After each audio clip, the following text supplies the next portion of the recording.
ఆంధ్రప్రదేశ్లో ఎంతో ప్రతిష్టాత్మకంగా నిర్మించిన అల్లూరి సీతారామరాజు అంతర్జాతీయ విమానాశ్రయం ప్రారంభోత్సవానికి సర్వం సిద్ధమైంది. ఈ కార్యక్రమానికి హాజరు కానున్న ప్రధాని నరేంద్ర మోడీకి అపూర్వ స్వాగతం పలికేందుకు రాష్ట్ర ప్రభుత్వం భారీ ఏర్పాట్లు చేసింది.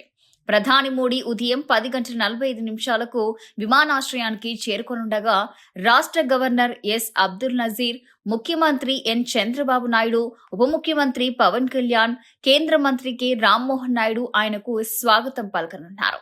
ఉదయం 10:58 నూతన టెర్మినల్ భవనాన్ని ప్రధాని ప్రారంభించనున్నారు. అనంతరం టెర్మినల్లో ఏర్పాటు చేసిన తెలుగు కళలు, సంస్కృతి, చారిత్రాత్మక వారసత్వాన్ని ప్రతిబింబించే ప్రత్యేక ప్రదర్శనలు తిలకించనున్నారు. ఇక ఈ కార్యక్రమంలో ప్రత్యేక ఆకర్షణగా దాదాపు 13,500 మంది గిరిజన మహిళలు, బాలికలు ఏకరూప దుస్తుల్లో సాంప్రదాయ దింసా నృత్యం ప్రదర్శిస్తూ ప్రధాని మోడీకి ఘన స్వాగతం పలకనున్నారు. ఆ తర్వాత జరిగే బహిరంగ సభలో ప్రధాని మోడీతో పాటు ముఖ్యమంత్రి చంద్రబాబు నాయుడు, ఉప ముఖ్యమంత్రి పవన్ కళ్యాణ్ ప్రజలను ఉద్దేశించి ప్రసంగించనున్నారు.